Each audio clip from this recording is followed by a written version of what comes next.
Hello and welcome to another episode of our 5 Questions for a Liquidator series. Today I'm joined by Managing Partner of RRI Advisory and Registered Liquidator Liam Bellamy. How are you doing today, Liam? Not too bad today. Awesome. So today we're going to be talking about difficult conversations, whether that be between a director and an advisor or whatever that might be in a business sense. So my first question for you, Liam, is why is having difficult conversations important?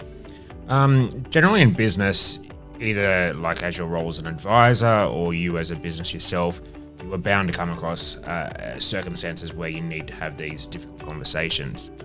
It may be that you provided a service to a customer and the customer's not happy with the service you provided, and therefore you need to have that discussion to try and resolve their issues. Or it may be that as an advisor, you've identified issues within a business that could be fatal to the business and need to be resolved by the director.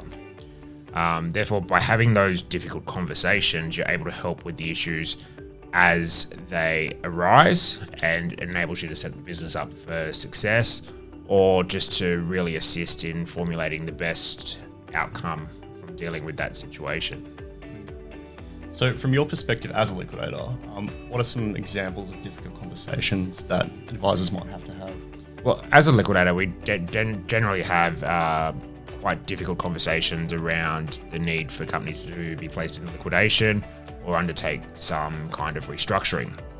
As an advisor, we'd see time and time again that you're probably the first point of contact for a lot of these businesses that need to go through the restructuring or insolvency process. Therefore, they're one of the key discussions that you would be having with your clients. Generally, it's about conversations that may be to do with the restructuring. It might be to do with the director providing further finance to the business and whether or not that's the best use of their funds or the best option for them to survive the current financial position. Or generally it may be that there's some bad news that they need to deal with. Maybe one of their customers isn't paying or they're not getting supply from the right kind of people, and therefore you need to have that difficult conversation to ensure that they're not only impacting the business, but their own personal situation long term. So in that regard, what are some of your top tips for going about these conversations? Probably the first tip that I'd have is that as an advisor, you need to have the best information available to assist in having those conversations. Certainly, if you're sitting there having a conversation and you don't have the information or the evidence, the director is not likely to take what you're saying seriously, and therefore may not move beyond sort of initially raising the issue and actually taking the next step to deal with it. You really need to keep to the facts, take a lot of the emotion that comes with some of the issues out of it, so that you're being sort of a point of focus for them to make a solid decision with the business. Yeah. And certainly approaching it from an empathetic kind of view. So you understand that they're in financial difficulty and it is quite emotional. So therefore, not sort of taking a sledgehammer to the situation, and certainly helping them through the process is a better way of dealing with that difficult conversation. Yeah. And obviously it can be quite an emotionally charged conversation to have sometimes. So in those situations, how do you deal with a bad reaction if you do have that conversation?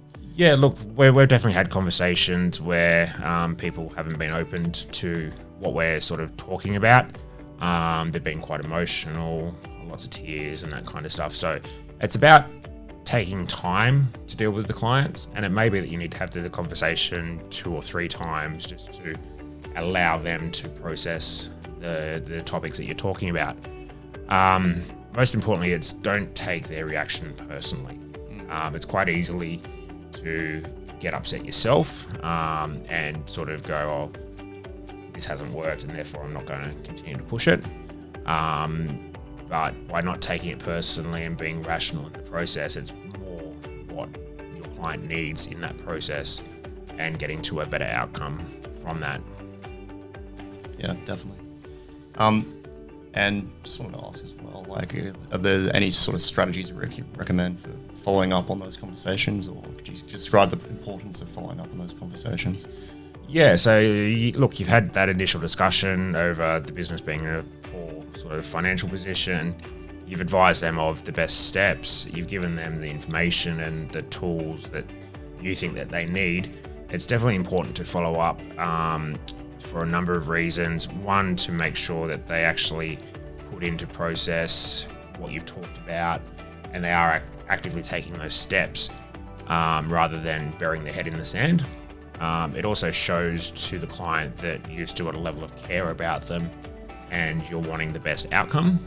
And it also helps for them to probably bounce some more questions off you and try and resolve those issues that they may have. The continuity of sort of following up on that is important. Yeah, most definitely. Yeah. Well, thank you for your time answering our questions today. And if you have any questions about what we've discussed today or want to discuss anything related to insolvency, feel free to contact our offices and we're always happy to have a conversation about that.